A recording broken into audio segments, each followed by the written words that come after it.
आयुक्तालय कॉलेज शिक्षा राजस्थान के प्लेटफॉर्म ज्ञान सुधा सक्सेस साथी में आपका एक बार फिर से स्वागत है। आइए करते हैं नेट जेआरएफ केमिस्ट्री के कुछ ऑर्गेनिक रिएक्शन से संबंधित या ऑर्गेनिक केमिस्ट्री से संबंधित कुछ क्वेश्चंस। इससे पहले कि हम अपना पहला क्वेश्चन करें, याद कर लेते हैं कि कैम्फर सल्फोनिक एसिड, जिसको कि शॉर्ट फॉर्म में CSA कहा जाता है, वो क्या है।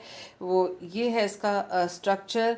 इसका शॉर्ट फॉर्म CSA या 10 CSA के नाम से भी इसको जाना जाता है। एक ये स्ट्रॉन्ग एसिड या प्रबल अम्ल है और सॉल्युबल इन वाटर है और तरह तरह के जो ऑर्गेनिक सबस्ट्रेट्स में ये आसानी से घुल जाता है।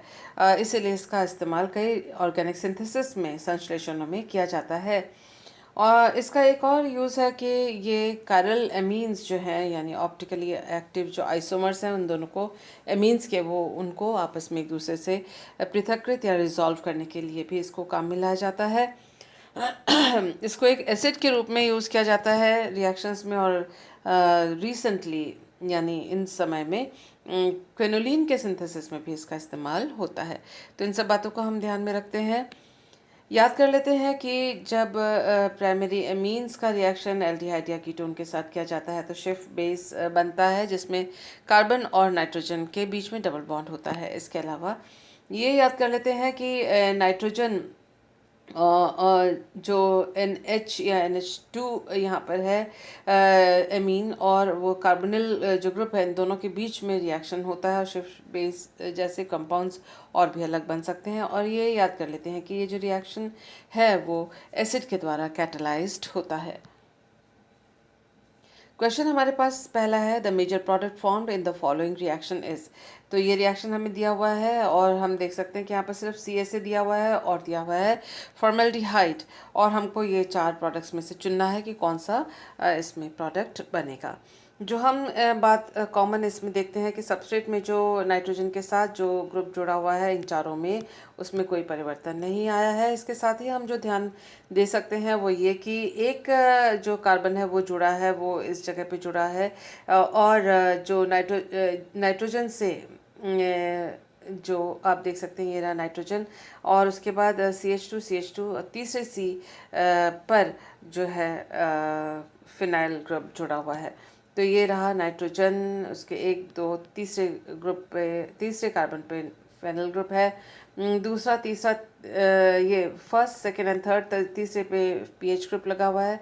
फर्स्ट सेकेंड एंड थर्ड और तीसरे ग्रुप पे, तीसरे कार्बन पे सॉरी, PH ग्रुप लगा हुआ है। उसका मतलब ये है कि यहाँ पर जो है सबसे बड़ी बात ये है कि नाइट्रोजन के साथ CH2O यानी फॉर्मल्डिहाइड का यहाँ पर बॉन्ड बना है, और वो यहाँ पर क्योंकि ऑक्सीजन जो है वो यहाँ पर नहीं जुड़ा है रिंग के अंदर, सीधी सी बात है, यहाँ शिफ्ट बेस जैसा कोई एक कंपाउंड बना है। और उसके अलावा यहाँ पर एक साइक्लिक रिएक्शन हुआ है। साथ में हम ये देख सकते हैं कि जो OH ग्रुप है यहाँ पर, वो किसी में OH और किसी में C डबल बॉन्ड O में चेंज हो चुका है। उसका मतलब है हमें इस चीज़ को भी अपने को ध्यान में रखना है। मोरोवर ये जो डबल बॉन्ड है यहाँ पर कार्बन और कार्बन के बीच में, वो यहाँ पर इस जगह पे इस नाइट्रोजन वाली दिशा में, नाइट्रोजन वाली दिशा में, नाइट्रोजन वाली दिशा में या नाइट्रोजन वाली दिशा में यहाँ पर वो डबल बॉन्ड नहीं है। उसका मतलब साइक्लाइजेशन में इसका इस्तेमाल हुआ है। तो इन सब बातों को ध्यान में रखते हुए हम देखेंगे कि जो ऑप्शन नंबर बी है, ऑप्शन बी यानी this product is the correct answer. किस तरह से उसको वर्कआउट करना पड़ेगा, आइए देख लेते हैं। तो ये हमारा सबस्ट्रेट है, यहाँ से हम चले हैं और शिफ्ट बेस जैसा फॉर्मेशन यहाँ पर हुआ है। और आप देख सकते हैं क्योंकि एक एसिड के प्रेजेंस में यहाँ पर ये रिएक्शन हुई है, तो और इसमें से वाटर मॉलिक्यूल निकला है। C डबल बॉन्ड C यहाँ पर बना है, O जो है इसका चला गया है। This is CH C double bond C नहीं, N डबल बॉन्ड C बना है।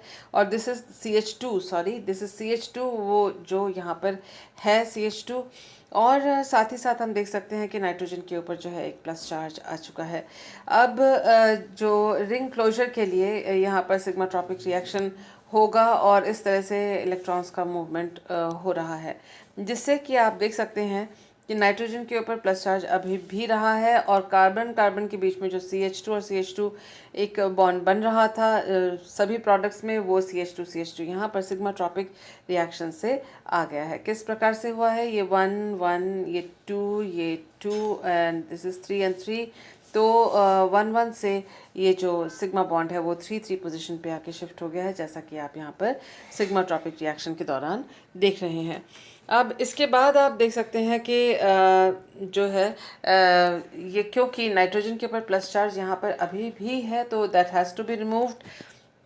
उसके लिए ये बॉन्ड्स का शिफ्टिंग हुआ है और यहाँ से जो ये हाइड्रोजन है उसका निष्कासन हुआ, और जिसकी वजह से एक नया बॉन्ड जो है वहाँ पर इन दोनों के बीच में बना है।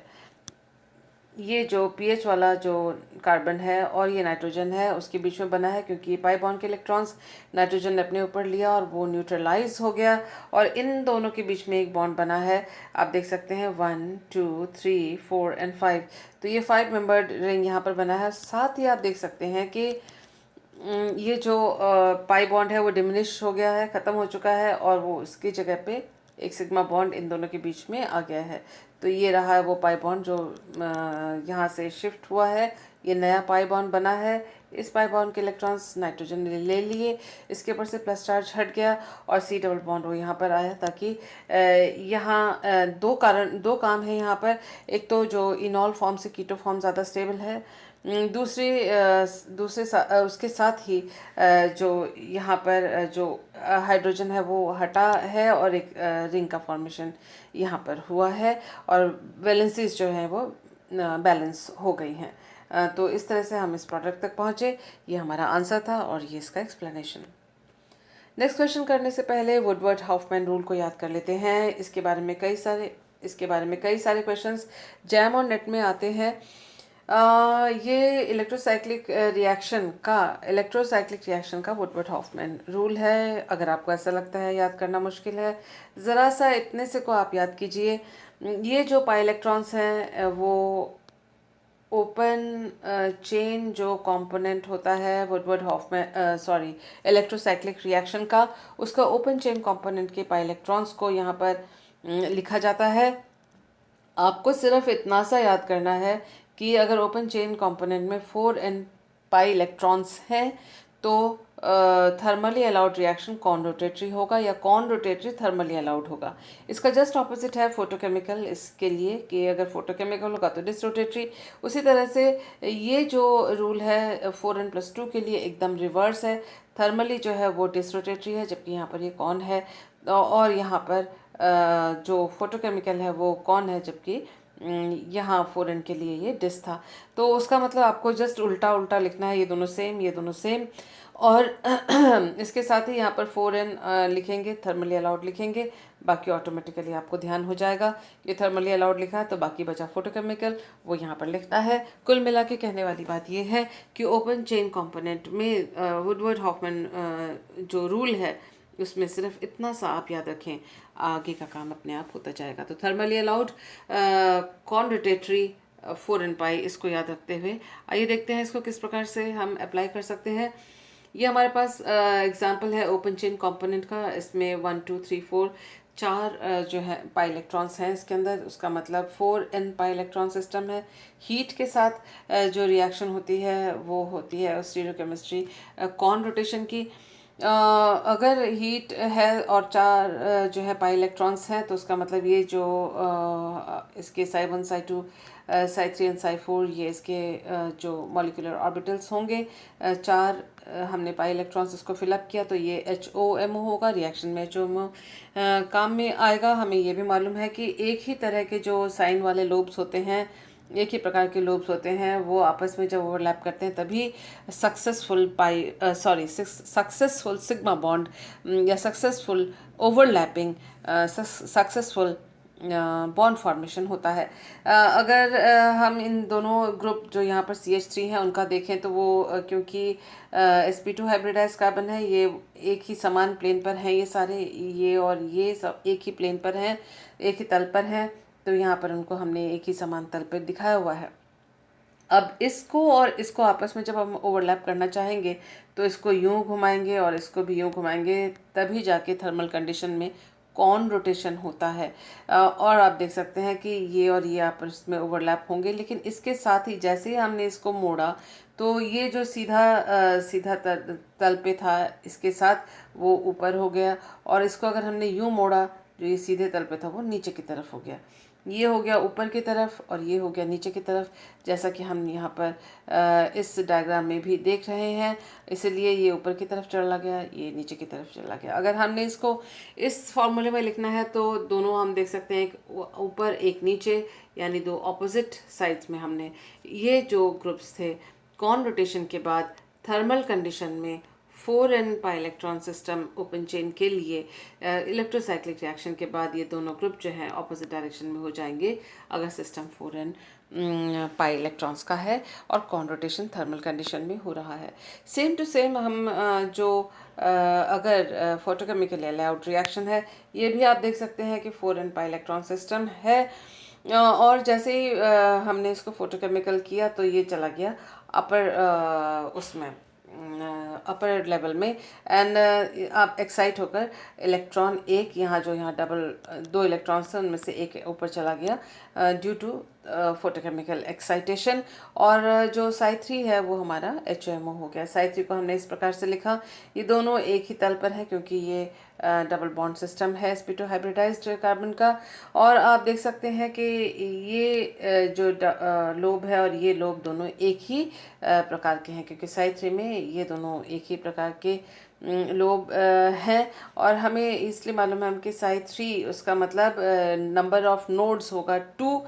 तो हम देख सकते हैं एक नोड यहाँ पर है, एक नोड यहाँ पर है, तो इसी तरह से ये जो है अरेंज होंगे ऑर्बिटल्स और उसके लोब्स इस प्रकार से समान लोब, एक जैसे lobe, same type of lobes are on the same side, तो एक ही तरफ हैं। और इन दोनों को अगर ओवरलैप करना है तो इसको यूं झुकना पड़ेगा, इसको यूं झुकना पड़ेगा, या रोटेट होना पड़ेगा, जिसकी वजह से ये जो CH3 है ये एक ऊपर की तरफ और ये भी ऊपर की तरफ, ये जो है ऊपर की तरफ मुड़ जाएगा। और ये दोनों आपस में एक तरह के लोब्स अगर ओवरलैप होंगे तो फ्रूटफुल बॉन्डिंग होगी। हम देख सकते हैं कि जो CH3 एक ही तल पर थे वो अब दोनों ऊपर की तरफ दोबारा एक ही तल पर किस रोटेशन से हुए हैं? डिस रोटेशन से। डिस रोटेशन क्यों कहा गया है? क्योंकि ये इस तरफ है और ये उस ऑपोजिट डायरेक्शन में है, यानी ये क्लॉकवाइज है और ये एंटी क्लॉकवाइज है, तो ऐसे को हम कहते हैं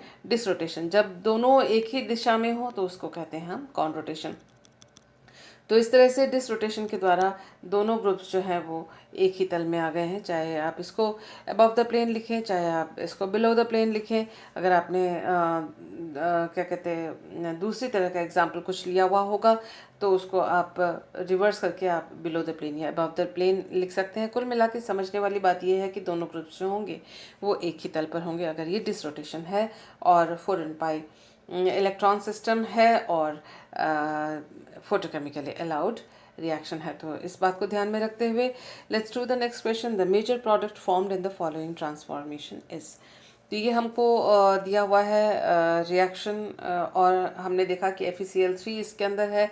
FeCl3 AlCl3 तो नहीं, लेकिन FeCl3 तो काफ़ी इस्तेमाल होता है कैटलिस्ट के रूप में इलेक्ट्रोसाइक्लिक रिएक्शंस में। हालांकि पेरिसाइक्लिक रिएक्शन जब हम पढ़ते हैं तब ये कहा जाता है कि इसमें कैटलिस्ट की आवश्यकता नहीं होती, लेकिन कई पेरिसाइक्लिक रिएक्शंस हैं जो कि कैटलिस्ट के द्वारा फास्ट या इजी हो जाते हैं। अगर हम इसको देखें तो ये 4n पाई इलेक्ट्रॉन सिस्टम है, यहाँ पर 2 4 पाई इलेक्ट्रॉन्स, और हाइड्रोजन यहाँ और यहाँ होगा एक ही तल पर।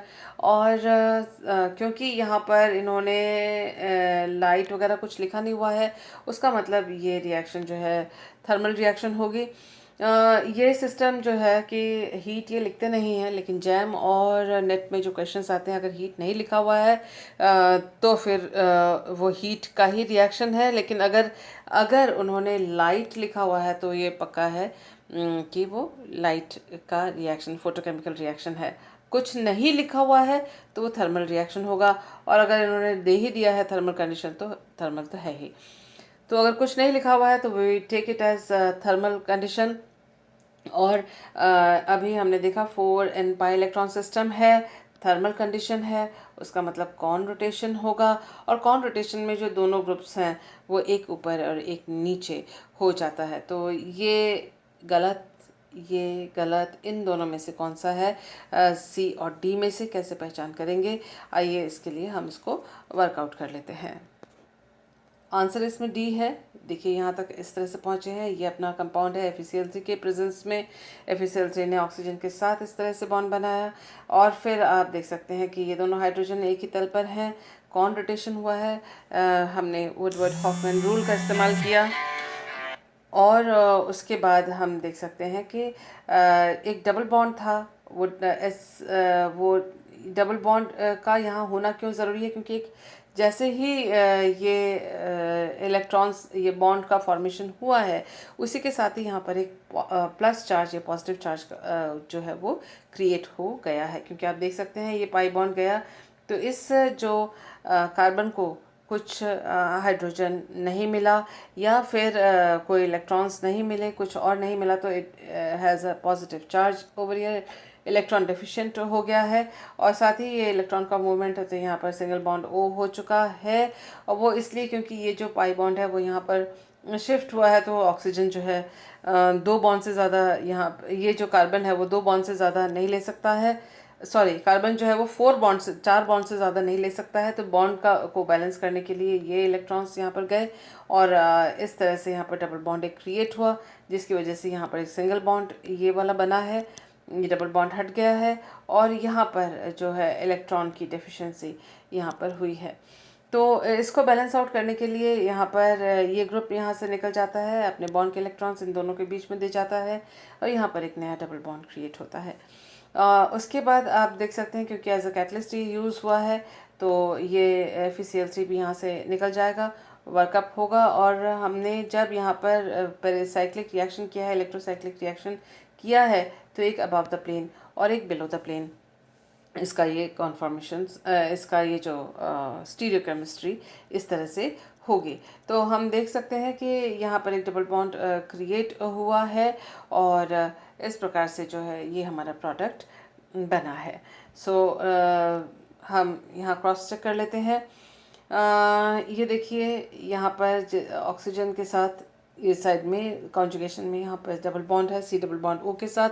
और यहाँ पर देखिए आप एक हाइड्रोजन उन्होंने यहाँ पर दिया हुआ है।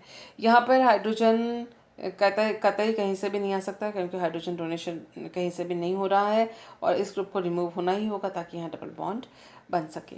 और यहाँ जो डबल बॉन्ड इन्होंने दिखाया है that can not be formed. So ये this is the correct answer और इसका एक्सप्लेनेशन हमने यहाँ पर दिया हुआ है। नेक्स्ट हमारा जो क्वेश्चन है स्पेक्ट्रोस्कोपी से संबंधित है। इसमें IR हमारे पास डेटा दिया हुआ है, इसमें मास का डेटा दिया हुआ है। मास डेटा जो है वो हमारा हेल्पफुल है ये पता करने के लिए कि एस्टर कौन सा है।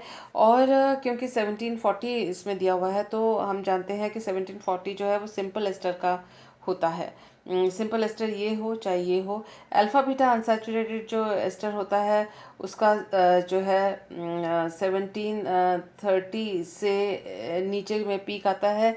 ये जो विनाइल एस्टर है इसका 1750 से ऊपर इसका पीक आता है। तो ये दोनों नेगेट हो गए, क्रॉस हो गया। हमारे पास चॉइस है A और C में से, इन दोनों में से कोई एक हमारा आंसर है। किस प्रकार पहुंच सकते हैं, किस प्रकार इस आंसर तक पहुंच सकते हैं? देखिए एस्टर के लिए चलिए हम इसको मैं यहाँ देख लेती हूँ। यहाँ मैक्लोफर्टी रीअरेंजमेंट भी एस्टर में होता है। यहाँ गामा हाइड्रोजन है, ये अल्फ़ा बीटा, ये गामा गामा हाइड्रोजन के साथ मैक्लोफर्टी रीअरेंजमेंट होता है। जैसे कि आप देख सकते हैं ये बॉन्ड ब्रेक हो गया और ये अलग से पोर्शन आ गया है। जो बाकी पोर्शन है वो इस तरह से यहाँ पर दिखाया गया है। एक तो ये फ्रैगमेंट बनता है। इसके अलावा जो एस्टर है उसका जो है नेक्स्ट टू CO जो बॉन्ड है, यानी C डबल बॉन्ड O के जो नेक्स्ट बॉन्ड है या तो ये या C डबल बॉन्ड O के जो नेक्स्ट है या तो ये इस साइड से, यानी एक R या O और एल्कोक्सी रेडिकल ये निकलता है, वो जो कि मेन इम्पॉर्टेंट पीक होता है और वो कई बार मॉलिक्यूलर पीक भी होता है। इस बात को हम ध्यान में रखते हैं। और हमने क्योंकि ये हमें हमें डेटा जो है वो ध्यान में रखना है, जिसका हमने अभी बात कर ली थी।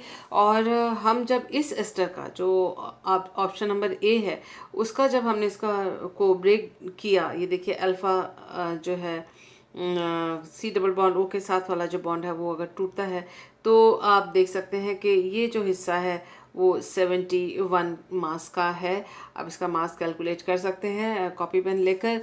और इससे ये कंफर्म हुआ, फर्दर कंफर्म हुआ कि इसका जो एनएमआर है वो किस प्रकार से है। तो एनएमआर आप देखें कि ये CH3 जो है उसका 0.9 और ट्रिपलेट इसलिए है क्योंकि साथ वाला जो कार्बन है उसमें 2 हाइड्रोजन है, तो ये 1H NMR है, तो N+1 रूल इसमें लागू हुआ और ये ट्रिपलेट देगा। ये मल्टीप्लेट इसलिए देगा क्योंकि इसका जो सिग्नल है वो CH3 और CH2 दोनों के द्वारा प्रभावित होता है, जिसकी वजह से ये सेक्सटेट देगा। ये जो है वो जो कार्बोनाइल कार्बन उससे से जुड़ा हुआ है, इसलिए ये 2.3 यानी थोड़ा डी शील्डेड हो जाएगा क्योंकि ये एक यहाँ इलेक्ट्रॉन डेफिशिएंट कार्बन से जुड़ा हुआ है। आप ध्यान दीजिए कि जहाँ ऑक्सीजन के साथ जब CH2 जुड़ा हुआ है वो देखिए किस कदर डी शील्डेड है, वो 4.6 पे दे रहा है अपना सिग्नल। और ये डबलेट इसलिए है क्योंकि इसके साथ वाले कार्बन पर सिर्फ एक हाइड्रोजन है। ये जो CH है 1 हाइड्रोजन का, ये मल्टीप्लेट आएगा। ये भी इतना डीशील्डेड इसलिए है क्योंकि ये ऑक्सीजन वाली साइड पर है और ये डबल बॉन्डेड कार्बन पर है। इसी तरह से यहाँ पर भी देखिए डबल बॉन्डेड कार्बन पर ये सिस एंड ट्रांस दो अलग अलग देंगे सिग्नल। दोनों हाइड्रोजन जो है ये CH2 के एक दूसरे से अलग होंगे, इसलिए 5.4 और 5.2 पे ये सिग्नल दे रहे हैं। जबकि अगर ये जो इस साइड में अगर ये CH3 यहाँ होता, ये वाला CH3 अगर ऑक्सीजन वाले साइड में होता तो इसकी वैल्यू इतनी कम नहीं आती, ये ज़्यादा डीशील्डेड होता। तो इस तरह से हम ये कह सकते हैं कि जो ऑप्शन ए है वो करेक्ट है, न कि ऑप्शन सी, क्योंकि सॉरी न कि ऑप्शन सी, क्योंकि ऑप्शन सी इसलिए नहीं है क्योंकि यहाँ पर आप देख सकते हैं कि CH3 जो 3 हाइड्रोजन वाला जो सिग्नल है, NMR सिग्नल है, वो 0.9 पे है और वो ऑक्सीजन के पास वाली साइड में है, जबकि इतना लो वैल्यू इधर का नहीं होगा, इसी का होगा जो कि ऑक्सीजन वाले साइड पे, यानी इस ऑक्सीजन वाले साइड पे जो नहीं है उसका 0.9 करेक्ट है, इसका जो ऑक्सीजन वाले साइड पे है 0.9 ये वैल्यू इसके लिए नहीं है। सो हमारा जो ऑप्शन है answer is the option A is the correct answer for this particular question. Next question है, in the given transformation the intermediate A and B and the major intermediate A and the major product B are. तो ये ए और B कौन कौन से हैं, ये हमारे पास कॉम्बो दिए हुए हैं, इनमें से कौन सा है वो हमें निकालना है। सबसे पहले जो देखते ही नज़र आता है कि यहाँ ये जो डायज़ो कंपाउंड है और CuCl के प्रेजेंस में है तो कार्बीन बनेगा। कार्बीन जो है C डबल बॉन्ड O के साथ बनेगा तो जो कार्बोनाइल इलाइड बनेगा। तो इलाइड कहाँ कहाँ पर है, इलाइड यहाँ पर है, इलाइड यहाँ पर है, ये नहीं है और ये नहीं है। तो हमारा जो आंसर है वो ए और सी में से कोई एक होगा। यहाँ पर एक और चीज़ देख लीजिए, 2 इक्विवेलेंस दिया है, 2 इक्विवेलेंस ऑफ PHCHO है। उसका मतलब जो कार्बीन यहाँ पर बन रहा है या जो इलाइड यहाँ पर बन रहा है, ये जो इलाइड है वो दोबारा C डबल बॉन्ड O के साथ वो एडअप होगा। तो इलाइड अगर इसमें एडअप होगा तो ये 3 और C डबल बॉन्ड O का 2 यानी 2 + 3 यहाँ पर पेरिसाइक्लिक साइक्लोएडिशन रिएक्शन होगा, तो उसका मतलब 5 मेंबर्ड कोई एक कंपाउंड बनेगा। तो ये दोनों आप देखें तो ये दोनों 5 मेंबर्ड कंपाउंड्स हैं। इसमें ऑक्सीजन है 2 ऑक्सीजन होंगे ही, क्योंकि एक C डबल बॉन्ड O इसका ऑक्सीजन है और एक इलाइड का ऑक्सीजन भी है। तो इसको हम ड्रॉ करके देखते हैं या लिख कर देखते हैं, तो हम वहाँ तक पहुँच जाएंगे। वर्कआउट कर लेते हैं। तो आंसर ए है इसमें। किस प्रकार से है, लेट अस सी। तो देखिए, ये तो है कि कार्बिन बनता है हीट या लाइट के प्रेजेंस में, कॉपर के प्रेजेंस में। ये कार्बिन बनने का डायज़ो कंपाउंड से है, इसी से रिलेटेड जो हमारा क्वेश्चन है, तो उससे हमें पता पड़ा कार्बिन बना। ये जो कार्बिन है वो कार्बोनाइल इलाइड के साथ इस प्रकार से एडअप होता है। ये देखिए, सॉरी, इस प्रकार से एडअप होता है। यहाँ C डबल बॉन्ड C है और इसकी जगह अगर C डबल बॉन्ड O होता तो एक ऑक्सीजन इस ग्रुप में यहाँ पर कंपाउंड में होता। तो ये रहा हमारे पास जो अपना क्वेश्चन है। ये सबसे पहले तो कार्बिन मध्यवर्ती बना, इंटरमीडिएट बना, और ये जो कार्बिन है उसने C डबल बॉन्ड O पे आक्रमण किया और ये इलाइड बना। अब इलाइड में बात यह है कि यहाँ पर COOET है, उसी साइड में ऑक्सीजन नहीं होगा, इसके ऑपोजिट साइड में होगा। और इस तरह से इसका ऐड ये इस प्रकार से होगा। ये C डबल बॉन्ड O अगर इधर की तरफ हुआ, रिपल्शन ऑक्सीजन, और इन C डबल बॉन्ड ये C डबल बॉन्ड O में रिपल्शन ज़्यादा होगा, जिसकी वजह से ये ऑपोजिट डायरेक्शन में लिखकर हम इसको करेंगे। 2+3 साइक्लोएडिशन रिएक्शन है और हमारा प्रोडक्ट ये है, क्वाइट ईजी। तो ये हमारा A था और ये हमारा B है। तो हमारा ऑप्शन जो है आंसर ए, हमने इसको वर्कआउट कर लिया। नेक्स्ट क्वेश्चन को करने से पहले याद कर लेते हैं एलडीए क्या है। एलडीए के ऊपर का यूज़ करते हुए नेट में बहुत सारे क्वेश्चंस आते हैं या जैम में भी आते हैं। लिथियम डाइसोप्रोपाइल एमाइड को एलडीए के रूप में, शॉर्ट फॉर्म के रूप में हम इसको लिखते हैं। और ये किसकी खासियत है कि ये बहुत अच्छा स्ट्रॉन्ग बेस है, और ये इट इज़ वाइडली यूज, इसको बहुत यूज़ किया जाता है क्योंकि good solubility in non polar organic solvents and non nucleophilic nature इसका है। नॉन न्यूक्लियोफाइल की तरह कार्य नहीं करता है, लेकिन नॉन पोलर ऑर्गेनिक सॉल्वेंट्स में इसकी अच्छी सॉल्युबिलिटी है, इसलिए ऑर्गेनिक रिएक्शंस में इसका इस्तेमाल बहुत होता है।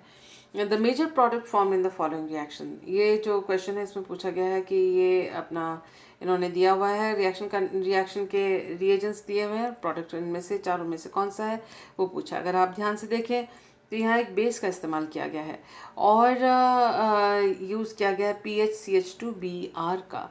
तो अगर हम प्रोडक्ट्स को, इन सारे प्रोडक्ट्स को देखें तो हम क्या देखते हैं कि किसी न किसी एक एटम कार्बन पर यहाँ ये CH2PH जुड़ा हुआ है, CH2PH और CH2PH जुड़ा हुआ है। तो इसमें सबसे पहले अपने को ये देखना है, उसका मतलब CH2PH, ये जो Br है वो तो गॉन, वो चला गया है, उसका मतलब ये है कि एक न्यूक्लियोफिलिक सब्स्टिट्यूशन रिएक्शन है। एलडीए क्या है, एक बेस है। यहाँ ये कार्बन है, कार्बन से जुड़ा हुआ ये नाइट्रोजन है, इसके ऊपर कोई हाइड्रोजन नहीं है। ये कार्बन है, इसके ऊपर हाइड्रोजन है, और ये कार्बन से दूर है, इसलिए इसका जो है हाइड्रोजन उतना एसिडिक नहीं होगा जितना कि इसका हाइड्रोजन एसिडिक होगा। तो यहाँ से ये जो प्रोटॉन है वो हटेगा और यहाँ पर एक माइनस चार्ज आएगा, या फिर आप कह सकते हैं यहाँ एक इनोलेट बनेगा, और वो इनोलेट जो है इस Br को हटाएगा और CH2 में ये जाके अटैक करेगा। अब बात यह है कि इसमें से कौन सा फेवरेबल पोजीशन है, तो जाहिर सी बात है ये वाला फेवरेबल पोजीशन है, ये वाला फेवरेबल पोजीशन है। ये वाला जो कार्बन है वो ज़्यादा, इसके पर एसिडिक हाइड्रोजन नहीं होगा, तो ये आंसर नहीं होगा, और ना तो ये आंसर होगा क्योंकि एसिडिक हाइड्रोजन तो अपना यहाँ पर है। अब अपने को डिसाइड करना है कि इसमें से ए और सी में से कौन सा आंसर है। इसको हम किस तरह से करेंगे, अगर हम इसके देखें तो ये देखें कि ये जो है ये अबव द प्लेन है, और जो ग्रुप आ रहा है, देखिए एक बार इनोलेट बन गया तो ये ऑन द प्लेन हो जाएगा, क्योंकि ये इनोलेट बनेगा तो यहाँ डबल बॉन्ड आ जाएगा, और CH3 जो है sp2 हाइब्रिडाइज्ड कार्बन से जुड़ा हुआ है, तो प्लेन तल पर ही होगा, इसी तल पर होगा जिस तल पर ये मॉलिक्यूल लिखा हुआ है। अब जब ये आक्रमण करेगा यहाँ C- के द्वारा, ये जब इस CH2 को डिस्प्लेस करने की कोशिश करेगा तो उस दिशा से नहीं होगा जिस दिशा पे ये बड़ा वाला ग्रुप ऊपर जुड़ा हुआ है। उसका मतलब जो PHCH2 ये भी एक बड़ा ग्रुप है, ये इस वाले ग्रुप के ऑपोजिट तल से इसका आक्रमण होकर और इस जगह पे यहाँ डिस्प्लेस होगा। तो ये जो ग्रुप है वो नीचे की तरफ लगेगा क्योंकि ये अबव द प्लेन है। तो इसको इस तरह से हम देख रहे हैं। ये हमने इसका जो एनवलप मोड कॉन्फॉर्मेशन है उसको हमने लिखा। LDA ने इसमें से इस जो मॉलिक्यूल है उसमें से एक प्रोटॉन निकाला। ये एसिडिक हाइड्रोजन यहाँ पर है जो लिखा हुआ नहीं है, यहाँ एसिडिक हाइड्रोजन है, उसका निष्कासन हुआ, ये रहा इनोलेट आयन बना और ये तल पर आ गया। अब जब आक्रमण होगा तो ये ध्यान रखा जाएगा कि जिस साइड में ये ग्रुप है उस साइड में ये ना आए क्योंकि दोनों बड़े हैं, तो ये नीचे जाएगा, ये ऊपर आएगा। So it was quite simple. जो हमारा आंसर था वो हमने इसको एक्सप्लेन किया। ओजोनोलिसिस जो होता है वो C⋅C का ओजोनोलिसिस होता है। ये दोनों जो बॉन्ड है वो इस तरह से टूट जाता है और दोनों पर C⋅O लग जाता है। ये जो है डाइमिथाइल सल्फाइड की सहायता से ये वाला रिएक्शन इजीली होता है। आप जैसे देख सकते हैं जो अगर साइक्लिक कंपाउंड है वो इस तरह से टूट गया। और कॉमन रिड्यूसिंग एजेंट जो है उसमें हम के हिसाब से हम इसमें डाइमिथाइल सल्फाइड का इस्तेमाल करते हैं इस रिएक्शन के दौरान, तभी इसकी रिंग ओपनिंग होती है। अदरवाइज मोलाजोनाइड बनता है जो कि आपको इसका पता है। इसके अलावा एल्डोल कंडेंसेशन जो है वो आप देख सकते हैं कि ये एल्डोल कंडेंसेशन है, बेस कैटलाइज्ड एल्डोल कंडेंसेशन। और हमने यहाँ पर मिथॉक्साइड जो बेस है उसका इस्तेमाल करके एल्डोल कंडेंसेशन को किया गया है। और ये देखिए एल्डोल बना है, ये एल्डिहाइड है और ये रहा बेस। बेस ने यहाँ से प्रोटॉन को यूज़ किया, इनोलेट आयन बना, इनोलेट आयन ने दूसरे कार्बन पर आक्रमण किया और आप देख सकते हैं कि इस तरह से इंटरमीडिएट बना और ये एल्डोल बना। तो बेस कैटलाइज्ड डिहाइड्रेशन जो है वो इस प्रकार से लिखा गया है और आप देख सकते हैं कि ये एल्डोल है और हाइड्रोजन को इसने लूज़ किया यहाँ से और आप देख सकते हैं कि अल्टीमेटली C⋅C यहाँ पर बन रहा है। और ये जो माइनस हाइड्रोजन जो यहाँ से गया और उसके बाद यहाँ से OH- भी यहाँ से लूज़ हुआ, तो ये OH और ये H इस बेस की सहायता से लूज़ होते हैं और इन दोनों के बीच में alpha beta unsaturated aldehyde double bond बनने की वजह से अल्फा बीटा अनसैचुरेटेड एल्डिहाइड जो है वो प्रोडक्ट के रूप में हमको प्राप्त होता है। सो इन बातों को ध्यान में रखते हुए let's do the next question. The structure of the following reaction, structure of A in the following reaction. तो ये कौन सा स्टार्टिंग मटेरियल है, ये इन चारों में से वो पूछा गया है, ये हमारा प्रोडक्ट है। तो सबसे पहले जो हमने देखा दैट इज़ लाइट के प्रेजेंस में यहाँ ओजोनोलिसिस हुआ है, सोडियम मेथॉक्साइड को यूज़ किया गया है, कार्बोनाइल कंपाउंड है, एल्डोल कंडेंसेशन होगा। तो हमने इन सबको ट्राई किया है। तो सबसे पहले जो चीज़ आ रही है वो है ओजोनोलिसिस। सो लेट अस सी कि जो आंसर ए है वो किस तरह से हम यहाँ पर पहुँचे। लाइट दिखाया गया है और यहाँ पर आप देख सकते हैं 1 2 1 2 1 2 1 2, जो हर मॉलिक्यूल में दो दो अनसैचुरेशन है। तो और हम देख सकते हैं कि रिंग या साइक्लिक प्रोडक्ट बना है, तो उसका मतलब ये दोनों आपस में पास आएंगे और जो है पेरिसाइक्लिक रिएक्शन के द्वारा रिंग क्लोजर होगा। तो साइक्लो एडिशन रिएक्शन यहाँ पर दोनों का हुआ। आप देख सकते हैं कि जो हमारा ऑप्शन ए है उसको हमने, ये ऑप्शन ए है उसका हमने इस्तेमाल किया यहाँ पर और उससे हम आंसर तक पहुँचे हैं। बाकियों से कैसे नहीं पहुंच सकते वो हम इसके बाद डिस्कस करेंगे। तो ये साइक्लोएडिशन रिएक्शन हुआ, यहाँ के दो पाई इलेक्ट्रॉन्स आपस में जुड़े हैं, ये 4 मेंबर्ड रिंग यहाँ पर बना है। और उसके बाद ओजोनोलिसिस से इसका यहाँ पर ब्रेक डाउन हुआ, ब्रेक हो गया ये सी डबल बॉन्ड से। यहाँ पर सी डबल बॉन्ड ओ लगा, यहाँ सी डबल बॉन्ड ओ लगा। हमें मालूम है कि ये दोनों सी डबल बॉन्ड ओ में चेंज हो जाएंगे। एल्डोल कंडेंसेशन होता है क्योंकि यहाँ पर कार्बन है और ये जो कार्बन है उसमें से हाइड्रोजन निकला है, इनोलेट आयन बना है और यहाँ से इस पर आक्रमण हुआ है। तो 5 मेंबर्ड रिंग ये देखिए, इसको यहाँ पर लिखा गया है और ये इसने कार्बन पर न्यूक्लियोफिलिक अटैक किया है, 5 मेंबर्ड रिंग बना है। और उसके बाद इसमें से बेस के द्वारा के हेल्प से यहाँ डिहाइड्रेशन हुआ है, वाटर मॉलिक्यूल यहाँ से निकला है और आप देख सकते हैं कि ये रहा सी डबल बॉन्ड सी यहाँ पर बना है।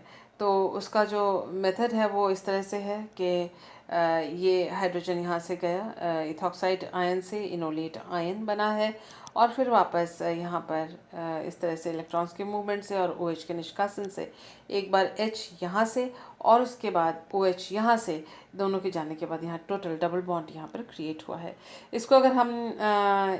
इसको हम अगर ऐसे फॉर्मुलेट करके लिखें तो ये हमारा प्रोडक्ट जो बना है वो इस सबस्ट्रेट से यहाँ तक पहुँचे हैं। आप ये कह सकते हैं कि बाकियों से कैसे नहीं, बाकी देखने में कॉम्प्लिकेटेड लग रहा है बड़ा आसान, जैसे ही आप हाथ लगाएंगे इस रिएक्शन को। बाकी जितने भी मॉलिक्यूल्स हैं उनको हमने लिखा और उनका हमने इस तरह से साइक्लोएडिशन रिएक्शन के प्रोडक्ट्स बनाए। आप देख सकते हैं सभी में एक 4 सदस्यीय और एक 5 सदस्यीय इस तरह से कंपाउंड बनता है। इट इज़ क्वाइट ईजी, आप इसको करके देखें। ये मैंने वर्कआउट आपको करके दिया है।